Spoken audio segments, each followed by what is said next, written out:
وَلَوْ جَعَلْنَاهُ مَلَكًا لَجَعَلْنَاهُ رَجُلًا وَلَلَبَسْنَا عَلَيْهِمْ مَا كَانُوا يَلْبِسُونَ وَلَقَدِ اسْتُهْزِئَ بِرُسُلٍ مِّن قَبْلِكَ فَحَاقَ بِالَّذِينَ سَخِرُوا مِنْهُم مَّا كَانُوا بِهِ يَسْتَهْزِئُونَ۔ سورہ انعام آیت نمبر 9، 10 اور 11 ہے۔ اللہ رب العزت ارشاد فرما رہے ہیں وَلَوْ جَعَلْنَاهُ مَلَكًا، اگر ہم نبی کسی فرشتے کو بناتے لَجَعَلْنَاهُ رَجُلًا، تو ہم اس کو آدمی ہی بناتے، آدمی کا لبادہ ہی پہناتے، تو وَلَلَبَسْنَا عَلَيْهِمْ مَا كَانُوا يَلْبِسُونَ، تو وہ اسی شبہ میں پڑ جاتے جس شبہ میں یہ پڑھتے ہیں۔ یعنی جیسے ابھی شبہ کر رہے ہیں کہ انسان کے پیغمبر بن جانے میں، ایسے فرشتے کا بھی پیغمبر بن جانے میں شبہ کرتے ہیں کہ کیونکہ وہ انسان کے لباس میں ہوتا۔ وَلَقَدِ اسْتُهْزِئَ بِرُسُلٍ، اور اے نبی آپ فکر نہ کریں، بلا شبہ ان لوگوں نے رسولوں کا استہزاء کیا تھا، ان کا مذاق اڑایا تھا، من قبل کا، تم سے پہلے، فحاق بالذین سخروا، تو ان لوگوں کو پکڑ لیا، ان لوگوں کو گھیر لیا ان کے مزاح کرنے نے، ما کانوا بہ یستہزئون، جو مزاح وہ کیا کرتے تھے اسی مزاح نے ان کو پکڑ لیا، یعنی کہ ان کی اسی گستاخی نے ان کو پکڑ لیا، گستاخی کی وجہ سے ان پر عذاب آیا۔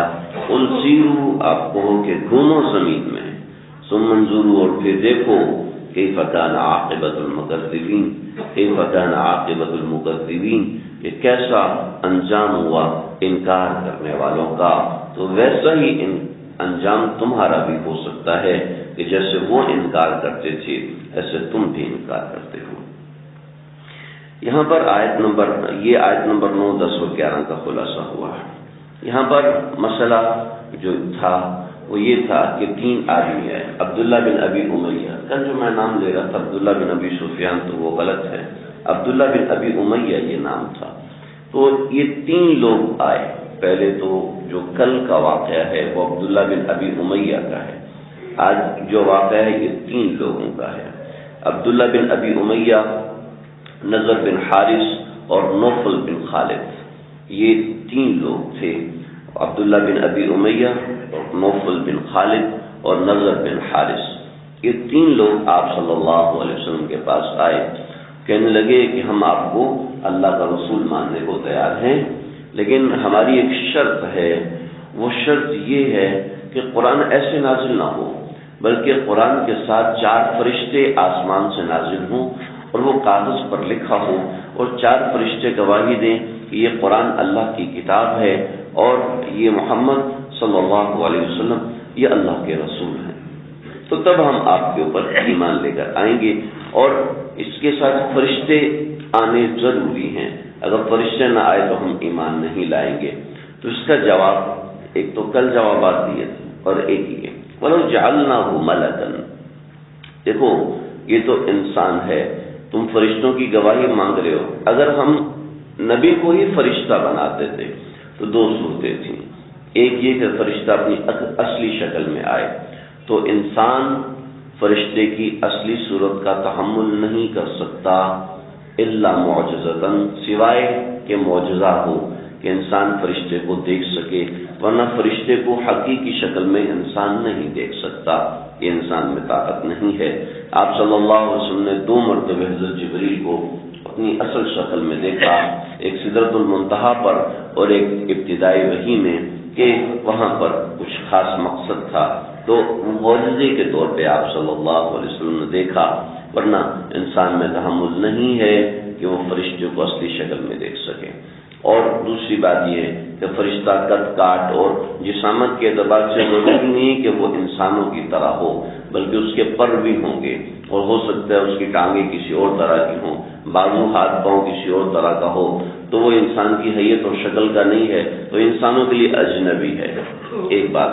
دوسری بات یہ ہے کہ اگر فرشتہ آئے گا اور ہمیں احساس ہے کہ یہ فرشتہ ہے، اس کو نہ بھوک کا احساس ہے نہ پیاس کا احساس ہے، اس کے لیے نہ نہ تیر ہے، نہ تلوار ہے، نہ غم اس کے لیے غم ہے۔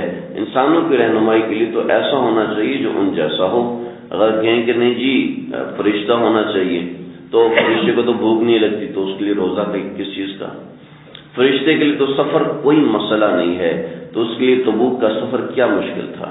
فرشتے کے لیے، فرشتے کو نہ تیر لگتا ہے نہ تلوار لگتی ہے، اس کے لیے جنگ بدر کیا ہے، جنگ احد کیا ہے، جنگ خندق کیا ہے؟ اس کے لیے تو کچھ بھی نہیں ہے۔ لہذا اس وجہ سے اللہ نے انبیاء کو فرشتہ نہیں بنایا، فرشتوں کو انبیاء نہیں بنایا کہ ان میں بشری صفات رکھی ہیں۔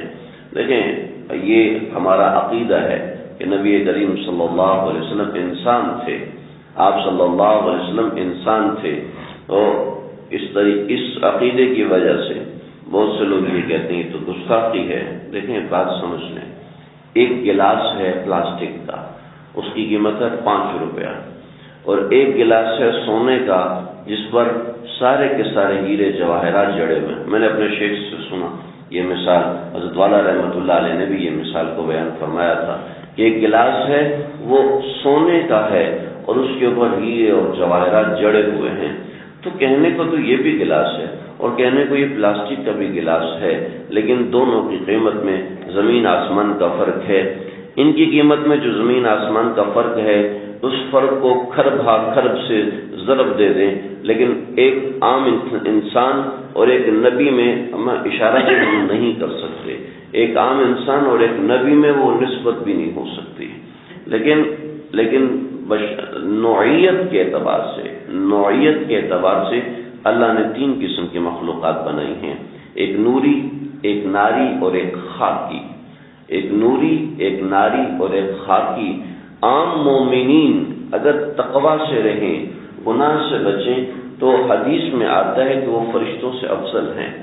کسی کو اقبال نے کہا فرشتے سے بہتر ہے انسان ہونا، مگر اس میں پڑتی ہے محنت زیادہ۔ تو عام مومن حدیث میں آتا ہے، یہ اقبال کا اپنا خیال نہیں ہے، حدیث کا خیال ہے جو ڈاکٹر علامہ اقبال رحمۃ اللہ علیہ انہوں نے اس کو شعر میں ڈالا ہے۔ تو عام انسان اگر وہ تقوی سے رہے تو وہ فرشتے سے افضل ہے۔ تو 3 قسم کی مخلوقات ہیں۔ مخلوقات، ہم خالق کے اوپر بات نہیں کر رہے کہ خالق کے اوپر بات کی جائے، خالق پر بات نہیں ہے، مخلوقات پر ہے، نوری، ناری اور خاکی۔ تو انسان ان سب میں افضل ہے، نوری سے بھی افضل ہے اور ناری سے بھی، جیسے جنات ہیں وہ ناری ہیں، نوری کا مطلب نور سے بنے ہوئے، روشنی سے بنے ہوئے، اور ناری کا مطلب ہے آگ سے بنے ہوئے، خاکی کا مطلب ہے مٹی سے بنے ہوئے۔ تو انسان خاکی ہے، فرشتے نوری ہیں اور جنات ناری ہیں۔ محض ناری ہونا کوئی بری بات نہیں ہے، بلکہ جنات میں بھی روایتوں میں آتا ہے 800 انبیاء جنات میں بھی آئے ہیں، اسی طریقے سے 1,24,000 انبیاء انسانوں میں آئے ہیں۔ فرشتوں میں اللہ نے وہ خاصیت ہی نہیں رکھی کہ وہ گناہ کر سکیں، کہ انہیں گناہ کا خیال اور وسوسہ بھی آئے۔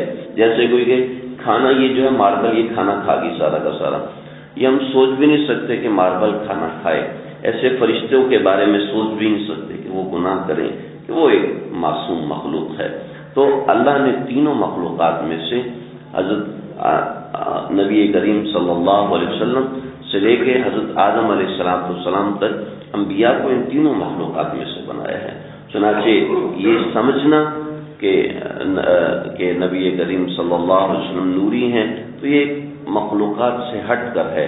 ہاں، آپ صلی اللہ علیہ وسلم کی صفات ایسی نورانی ہیں کہ جن کا احاطہ ہم سوچ بھی نہیں سکتے۔ ثم دنا فتدلى فكان قاب قوسين او ادنى، کہ جس نے اللہ کے سامنے بیٹھ کر اللہ سے بات چیت کیا ہو، میں اور آپ کیا سوچ سکتے ہیں ان کی شان کیا ہے؟ ہماری سوچ بھی وہاں نہیں پہنچ سکتی جہاں سے ان کی شان کی ابتدا ہوتی ہے۔ لیکن بہرحال اہل سنت والجماعت، چاہے حنفی ہوں، چاہے مالکی ہوں، چاہے شافعی ہوں، سب کا یہ عقیدہ کتابوں میں لکھا ہوا ہے، تو بھی کوئی ایسی بات نہیں ہے۔ لہذا ان کفار کی لڑائی ہی یہ تھی کہ نبی جو ہے وہ ملک ہونا چاہیے، فرشتے میں سے ہونا چاہیے، ہم جیسا انسان نبی بن جائے یہ کون سی ایسی بات ہے؟ تو اس کا جواب پہلے بھی گزر چکا ہے، یہاں پر بھی وَلَوْ جَعَلْنَاهُ مَلَكًا، اگر ہم پیغمبر کو، فرشتے کو پیغمبر بنائیں یا ان کے مطالبے کے مطابق چاروں فرشتے اتاریں تو لجعلناہ رجلا، تو وہ انسانی شکل میں آئے گا. جب وہ انسانی شکل میں آئے گا للبسنا علیہم ما کانوا یلبسون، تو یہ اسی شعبے میں پڑ جائیں گے یہ انسانی شکل میں کیوں آیا، اور اپنی شکل میں آئے تو یہ دیکھ نہیں سکتے، ویسے ہی مر جائیں گے. تو یہ جواب دیا گیا ایک، اور پھر دوسرے جواب پہلے گزر چکے ہیں. اور یہاں پر نبی صلی اللہ علیہ وسلم کو تسلی ہے، وَلَقَدِ اسْتُهْزِئَ بِرُسُلٍ، آپ سے پہلے جو رسول آئے نا ان کو بھی لوگوں نے ہنسی مذاق اڑایا تھا، اور پھر ان کے ہنسی مذاق نے ہی ان کو پکڑ لیا تھا. ان گستاخی کی وجہ سے، انکار کرنے کی وجہ سے اللہ نے ان کو عذاب دیا. اور اس کی نشانی کیا ہے؟ سیرو فی الارض، زمین میں گھوم کے دیکھ لو، آج بھی حضر موت میں ان کے آثار موجود ہیں، اور ساری دنیا جانتی ہے، کوئی نئی بات نہیں ہے. چونکہ عرب ہے، ہمارے یہاں کے لوگ بہت کم وہاں گئے ہوتے ہیں، تو جو وہاں گئے ہوتے ہیں وہ معلوم ہے کہ آثار، ان کے جو آثار ہیں قوم عاد اور سمود کے، آج بھی آثار موجود ہیں. جس جگہ پر عذاب نازل ہوا تھا، جگہ مشہور ہیں، اعلان اور نشانات لگے ہوئے ہیں کہ یہاں سے تیزی سے گزرنا ہے، کیونکہ یہاں پر اللہ کا عذاب آیا تھا. تو کیف کان عاقبۃ المکذبین، ان کا ٹھکانہ کیا ہوا.